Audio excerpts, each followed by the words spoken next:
So as you know, Sunday nights are more of a Bible study style, more of an interaction. So I'm going to be asking some questions. And we're just going to enjoy working our way through this segment of 1 Kings. And hopefully we hear what God has for us. All kinds of things happen to us with no warning and no chance to prepare. Did you know that? Of course.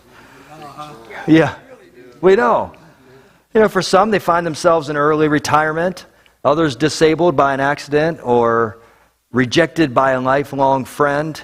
Well, whatever it is, we weren't ready for it. And when we are in it, we ask a couple questions like this. How did I get into this situation?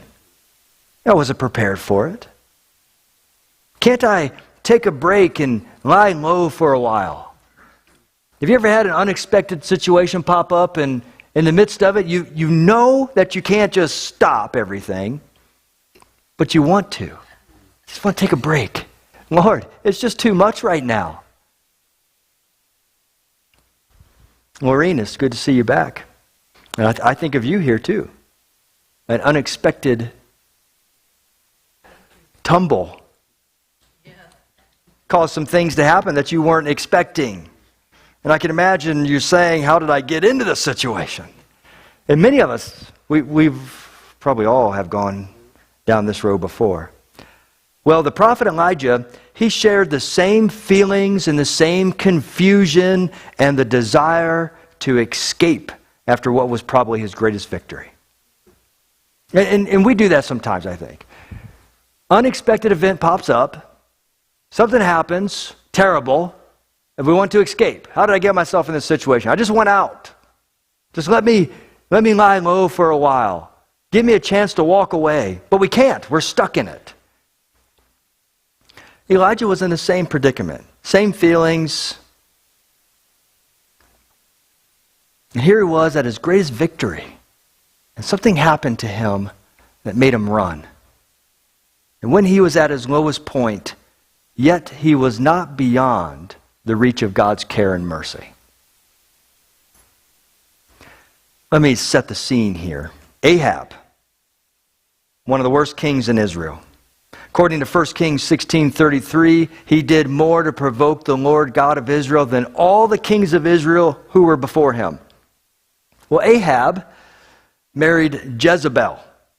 We all know a little bit about Jezebel, right? He married her and he set up an altar for Baal. Now, Baal was the fertility god who was supposedly responsible for storms, lightning. Well, after Ahab marries Jezebel and sets up all these Baal statues and such for people to worship in Israel, the Bible quickly denounces Ahab and then introduces the prophet Elijah, who declared that there would be no rain until he gave the word. Well, 3 years into this, there was a drought. 3-year drought. Elijah sets up a dramatic contest after these 3 years between Baal and the Lord. And of course, the Lord wins. And then the rain comes at last. And you remember the battle, right? The prophets were slaughtered. The rain or fire came down from heaven and burned up the sacrifice. We remember the event, the account. Now after this, when it rained, and you remember Elijah and his servant were looking and a little cloud came, and it finally, rain finally came, you would think that Ahab and Jezebel would be grateful for the rain because it ended the disastrous famine. But guess what? They weren't. Instead, they were furious that their God had been proven to be false. And it was at that moment that Jezebel swears to kill Elijah. And Elijah flees for his life into the wilderness as far as Mount Sinai or Mount Horeb. When you hear Mount Horeb and Mount Sinai, it's the exact same place. That's the setting. The purpose of this study tonight is to gain the courage to face difficult situations with the Lord's strength rather than trying to escape them. So let's begin. We're going to look at two major chunks. First one is 1 Kings chapter 19, verse 1 through 9. So let me read that one big chunk here. Now Ahab told Jezebel all that Elijah had done, and how he had killed all the prophets with a sword. Then Jezebel sent a messenger to Elijah, saying, "So may the gods do to me, and even more, if I do not make your life as the life of one of them by tomorrow about this time." And Elijah was afraid and arose and ran for his life and came to Beersheba, which belongs to Judah, and left his servant there. But he himself went a day's journey into the wilderness and came and sat down under a juniper tree. And he requested for himself that he might die, and said, "It is enough. Now, O Lord, take my life, for I am not better than my fathers." He lay down and slept under a juniper tree, and behold, there was an angel touching him. And he said to him, "Arise and eat." Then he looked, and behold, there was at his head a bread cake baked on hot stones, and a jar of water. So he ate and drank and lay down again. The angel of the Lord came to him a second time and touched him and said, "Arise, eat, because the journey is too great for you." So he arose and ate and drank and went in the strength of that food 40 days and 40 nights to Horeb, the mountain of God. Then he came there to a cave and lodged there. And behold, the word of the Lord came to him. And he said to him, "What are you doing here, Elijah?" He said, "I have been very zealous for the Lord, the God of hosts." Oh, let's stop there. We don't want to, I'm going into verse 10. I'm sorry. I get so excited, I just can't stop. We'll erase that from the record, verse 10 there, just for a minute. All right, let's trace the stages of Elijah's withdrawal from Jezebel to Mount Horeb. So while in Jezreel, Jezebel sent a message to Elijah that she was going to kill him. This was after a great victory. Keep that in mind. Jezebel says, "I'm going to wipe you off the map." Elijah was afraid and he ran to Beersheba. Then he went on a day's journey into the wilderness and asked God to take his life. I mean, this guy is at the lowest of the lows. Found a tree. He fell asleep at the foot of it. An angel woke him up and said to him, "Hey, eat. Eat some food. Drink some water." So he did, and he fell asleep. The angel woke him up and said, "Hey, eat. Drink some water. You got a long journey ahead of you." So he did. And then for 40 days and nights, he headed out to Mount Horeb. And that's where we leave him, right here, at Mount Horeb in a cave. I'd like you to look at verse 4, please.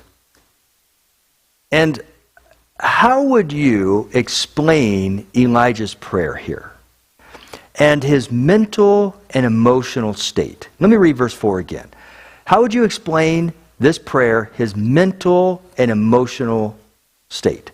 Verse 4 says, "But he himself went a day's journey into the wilderness and came and sat down under a juniper tree, and he requested for himself that he might die, and said, 'It is enough. Now, O Lord, take my life, for I am not better than my fathers.'" How would you say Elijah's feeling at this point? Depressed.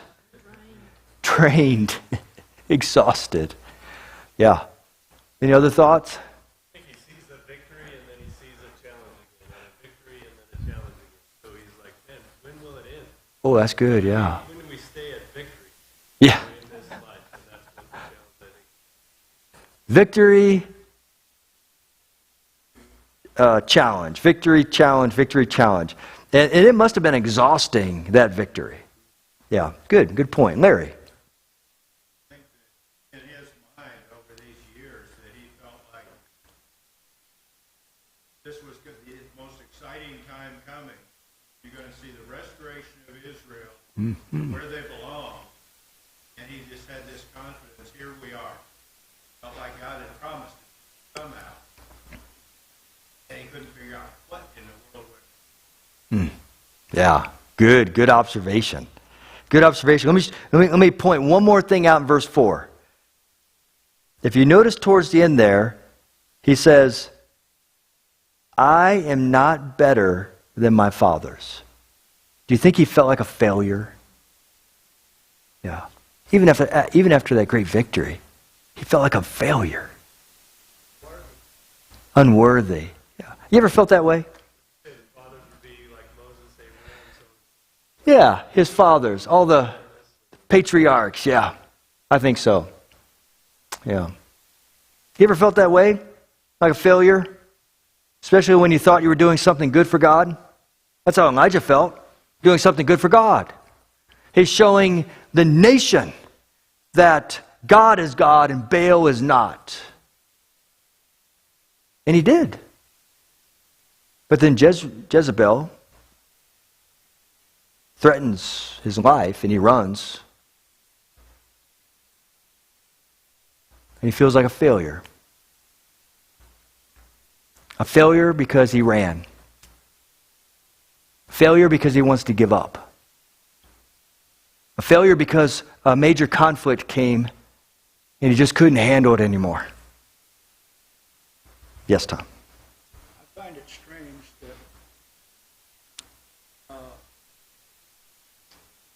after Jezebel had been defeated, and he was afraid of her, he ran from her. Did he not think that God would protect him? Yeah, he ran from Jezebel after After seeing all that he had done Yeah. before him, he ran from Jezebel with fear. with fear. Did he not once think that God would protect him? And I think that's where he failed, is that he did not think that God could protect him from Jezebel. Yet God protected him from all the prophets on that mountain. Somehow or another, she became more powerful than God She became a lot more powerful than God in his mind. in his mind. Oh, yes. Absolutely. And I think that's where the failure stems. And that's why I think we can relate to Elijah in this situation where we have seen God do some pretty neat things in our lives, some miraculous things. And then when a conflict comes or unexpected problem comes, we sometimes get to that point where we're like Elijah and just say, Lord, just take my life. Just let this be over with. I mean, it's too much for me. And then we say, wow, what a failure I am for even walking down that road. I mean, what's wrong with me? And I think it's where Elijah is. I think he's an emotional mess right now. And he's not real stable mentally. Yes?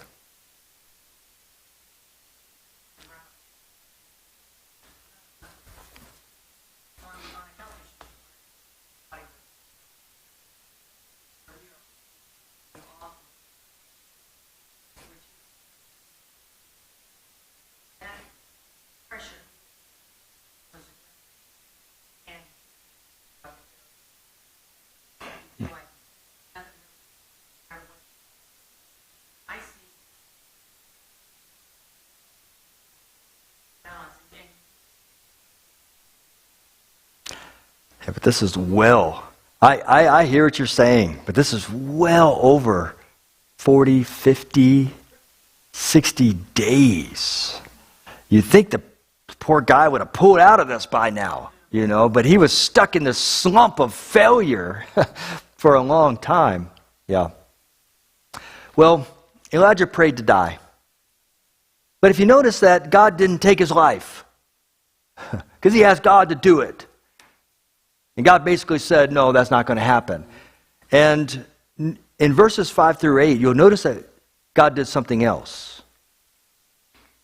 And I think this is really important for every one of us who experience those unexpected situations, those conflicts, those times when something major happens to us that we just want to escape from.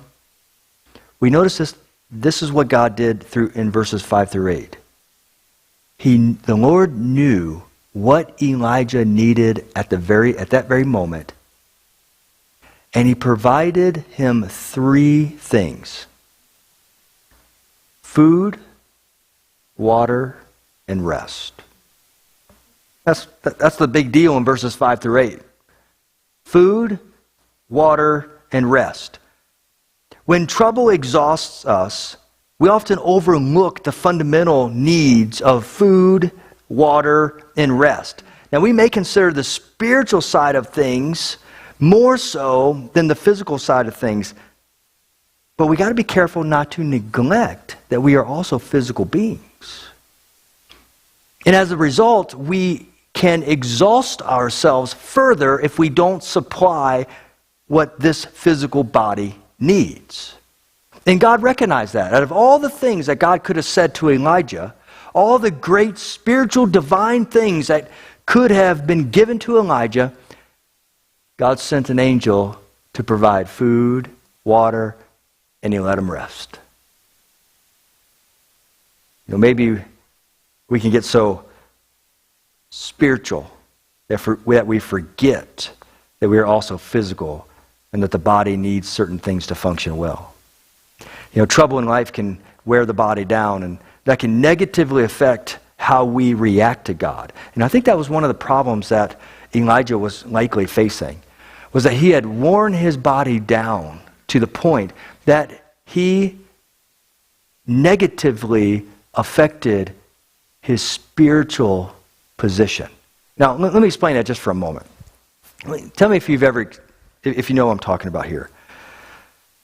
The body gets so worn out, tired, maybe sick, illness, that it begins to affect your relationship with God, your time with God, reading with God, your prayer life, your fellowshipping with other believers, coming to church. Have you ever been down that road before? Do you know what I'm talking about? Where you're so physically worn out that you begin to abandon some of the spiritual side of things. Has that happened? Or am I the only one? Yeah.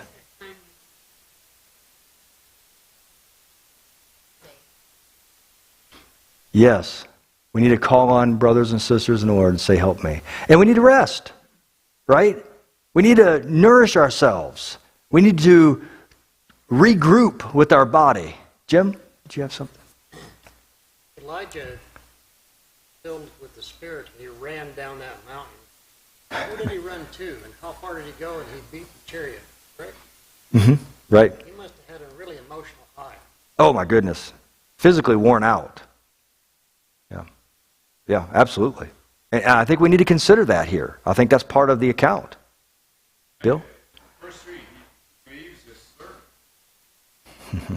I think there he becomes alone. Yes.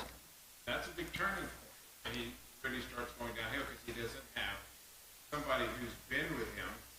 And saying word servant to me it means it was 7. It wasn't a 9-to-5 job for the servant. Things like that. So there was quite an attachment, the emotional caring, and ability to talk to this guy. And also when you're with somebody, you're still thinking about them. You got that servant there, you're thinking about what they need also. Mm-hmm. And Yep. he turns all to himself. As I give up. Isn't that how it goes a lot of time? In the midst of conflict and difficulties, unexpected events, we isolate ourselves. And then we don't take care of ourselves. That's Elijah. We're not talking a couple days here. We're talking many days. This is a little bit of time here. Yeah. Job, Moses, and Jeremiah. Oh, yes. Absolutely. Absolutely. Sheila? Is this the angel of the Lord that it's talking about? That you think an angel, or is this a Christophany? I think it's a Christophany. Well, when I read angel of the Lord, I automatically think Christophany, unless the context tells us different. Yeah. Oh, yep. Yeah. Yeah. So, to get spiritually motivated, sometimes we need to make sure that we are physically well, as best as we can be. I mean, the bodies are going to break down. The older we get, and the closer to that day that God has called, things are going to break, things aren't going to work all that well. But the more we try to take care of ourselves, the more it actually helps us to get spiritually motivated. And that's what God was doing here. He was motivating Elijah, because we're going to see in a moment, Elijah has still a purpose. But he wasn't going to get there until he was well. Now in verse 9, the Lord asked Elijah a question, which is our main question for the night. What are you doing here? Now, we haven't read verse 10 yet, but I'd like to read it. Because Elijah responds, and I want you to hear how he responds. So let's look at verse 10 for a moment. Elijah said this, I have been very zealous for the Lord, the God of hosts. For the sons of Israel have forsaken your covenant, torn down your altars, and killed your prophets with the sword, and I alone am left. And they seek my life to take it away. Now, God's question was this. What are you doing here, Elijah? Do you think Elijah asked or answered the question? No. He didn't answer. Why do you think that wasn't an answer? Any reason? Wasn't on target. Had nothing to do with why you're here. I kind of get the impression that there was some pity here. Maybe a lot of pity. Lord, I'm the only one. Out of all the people, I'm the only one who's left who hasn't forsaken you. And now they're wanting to kill me. The only one. Pity. How about fear? They're wanting to kill me, Lord. They're wanting to take my life. I think there might have been some anger here too. You almost feel the anger. Lord, I've been zealous for you. Look what all I have done for you. And this is how I'm going to be repaid. I think there was some anger. And maybe even some pride. Lord, look what I've done. Nobody else has done these things. Lord, why don't you just kill me? But then he said, they're trying to kill me. I don't even wait for the Yeah. person that wants to kill me. That doesn't make any sense. He's a mess. He's a mess. Yeah, Lord, kill me. And then, like you said, they're trying to kill me. I mean, Elijah's a mess. Exactly. He could have just stayed. That would have taken care of everything for him if he just would gone back to Jezebel. He didn't really want to die. That's right. So I think he's a bit confused here. I think he's upset. So we're looking at pride, pity, fear, some anger, some confusion, being upset. But isn't that pretty normal and typical when we find ourselves in a position that we weren't expecting to be in? There's this whole array of emotion. There's never singular emotion. It's never just anger. It's a little fear. It's a little being maybe upset with God. It's a little pity. It's usually a whole array of emotions. You know, Elijah's just a real guy here. You ever been in a similar mood or attitude like that? Have you been like that lately, ever? You've been like that in the past that you can remember? No? Yeah. I think feel sometimes that way. Really heart and soul into a person. Then Yeah.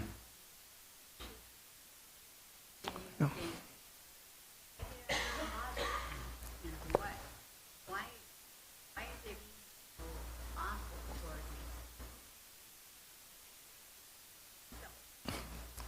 Yeah, when you pour your life into someone and then they're vicious to you, and you can feel like that. It's kind of like Elijah, where he pouring his life into Israel. And then here the queen is wanting to kill him. Yeah, absolutely. Let's look at verses 10 through 18. Let me read verse 10 again and on to 18. Let's see how this ends up here. Let's see what in the world happens. How is God going to deal with this mess? This poor guy. So let's look at verse 10 again. After the question, what are you doing here, Elijah? And Elijah responded, I've been very zealous for the Lord, the God of hosts, for the sons of Israel have forsaken your covenant, torn down your altars, and killed your prophets with the sword. And I alone am left.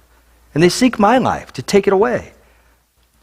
So God said, go forth and stand on the mountain before the Lord. And behold, the Lord was passing by, and a great and strong wind was rending the mountains and breaking in pieces the rocks before the Lord. But the Lord was not in the wind. And after the wind and earthquake, oh wait, did I miss a spot?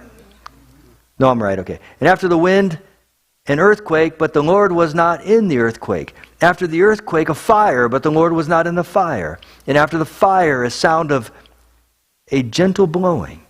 When Elijah heard it, he wrapped his face in his mantle and his robe, and went out and stood in the entrance of the cave, and behold, a voice came to him and said, what are you doing here, Elijah? Then he said, I have been very zealous for the Lord, the God of hosts, for the sons of Israel have forsaken your covenant, torn down your altars, and killed your prophets with the sword, and I alone am left, and they seek my life to take it away. The Lord said to him, go return on your way to the wilderness of Damascus, and when you have arrived, you shall anoint Hazazel, king over Aram, and Jehu, the son of Nimshi. You shall anoint king over Israel. And Elisha, the son of Shaphat, of Abel Maholah, you shall anoint as prophet in your place. It shall come about, the one who escapes from the sword of Hazael, Jehu, shall put to death, and the one who escapes from the sword of Jehu, Elisha shall put to death. Yet I will leave 7,000 in Israel, all the knees that have not bowed to Baal, and every mouth that has not kissed him. Now, if you look at verse 11 and 12 here, I think it's an interesting situation that took place, that God would have Elijah witness strong wind and earthquake and fire. And now I wonder what the point of that is. Any idea? What could the point be? What's that? Power and strength. Okay, yeah, okay, good. Any other thoughts?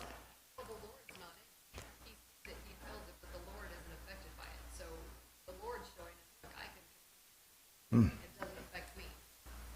Wow, okay, good.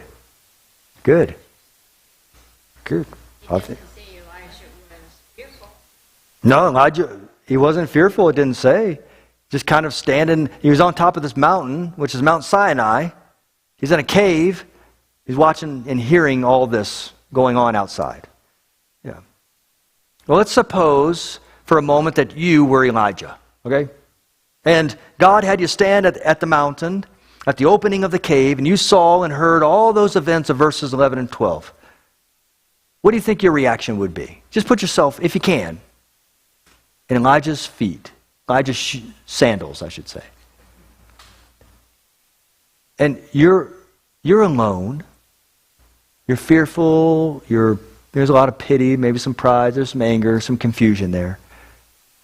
God has you stand up there and you see all this going on. This earthquake and this fire and this strong wind. How would you respond to that, do you think? I know it's kind of hard to, but do you think that it would be kind of a normal day? What's that? That's the majesty of God. The majesty of God. So you would think that it would be something abnormal is taking place. There's something unusual happening here. Maybe God is doing a work. I would be shaken from seeing his power. Shaken from seeing his power, yeah. Yeah, I think that would wake you up a little bit, wouldn't it? Especially when you saw God's power. You didn't see God in it. Yeah. Yeah, good. It could bring back to his memory what he had just seen earlier. Fire from heaven coming down and going up the altar, destroying all the things that he'd lived through or prophesied to happen. Just happened. So I'm saying, okay, you remember what happened just 40, 50 days ago? Oh, good point. Your Yeah. human nature would say, protect yourself. The weakness that he at the moment, self-pity and all the rest of it, he would hide inside you. But you could still see it happen. Mm-hmm. And it would bring back your memory. Wow, the Lord just days ago and destroyed hundreds of people. I like the part where the simple breeze Mm-hmm. comes by. That's, the Holy Spirit moves like, peace. Yeah. Peace is Yeah. here. Yeah. Good. Then he goes to look. Yeah, that's good. Yeah, that's a good thought, is that what he saw could have rattled him or reminded him of what just happened 60 days ago or whatever, and that could have sparked something in Elijah, or what the intention was to, at least initially. Bill?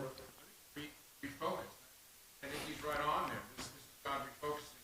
Mm-hmm. Look back at Moses and Job, all the other stories that we read and studied about, how God worked to get their attention. And gave that right now. Elijah, wake up, dude. Get out of the pity part of his booth. And then he gets his marching order. It's pretty straightforward. It's going to check off the list. It's a checklist. What you got to get done? Come on. Why are you here? And I think that's what it's like. Okay, that's enough. I do that with my grandson. That's enough. Now, yeah, turn around. Let's get back going where you're supposed to be. I think that's what God was doing. I think he's exactly on. That sounds like something God would do. John? God speaks to us in a still small voice. Mm-hmm. All the turmoil that's around us. Yeah. We don't have to worry about it. God is there with us. And that's just distracting the team of the devil. God is there. So sometimes we have to be intentional in listening to God, even in the midst of a lot of loudness and turmoil. Good. Larry?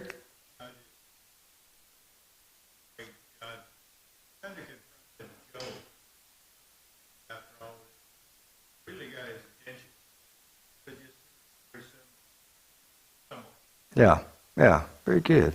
All right, well, here we have, God calls Elijah to stand at this cave.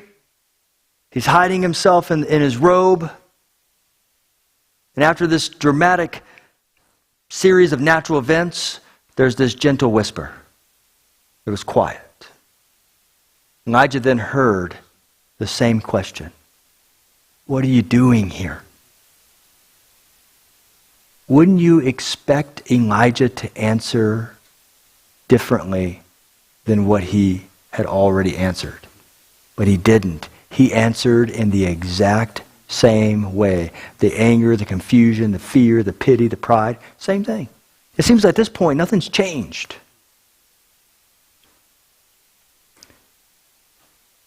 I think it's neat what God does next. In verses 15 through 18, God then gave Elijah a reason to get out of the cave. It was as if Elijah, nothing was clicking for him. He was determined to be that one who just needs to die, right? But doesn't want to, type of thing. He just needs to be that guy.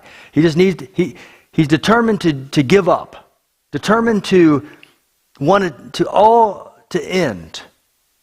And God has asked him twice now what he's doing there, and the same silly answers he gives. And then God tells him this: I have a mission for you. I have a purpose. I have something for you. And that is to anoint Hazael king over Aram.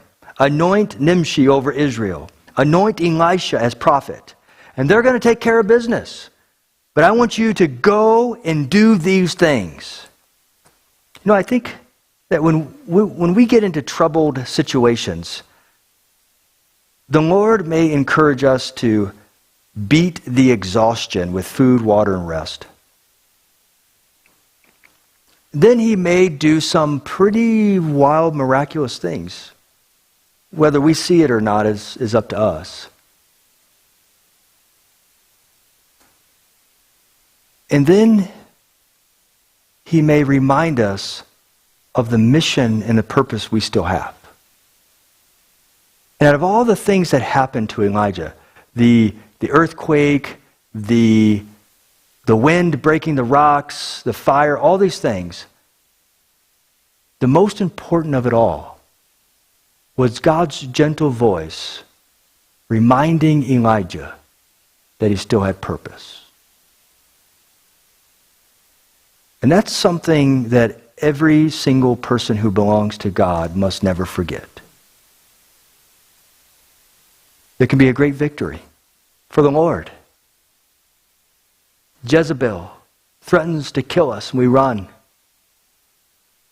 We're feeling sad and hurt and lonely. We've got to be reminded to fuel up, to rest, because God still has purpose. God still has a mission. The Christian today, we don't go home to be with the Lord by accident. We go home to be with the Lord when He calls us to go home. And until then, we have mission and purpose. We think, well, my body doesn't want me to do mission and purpose.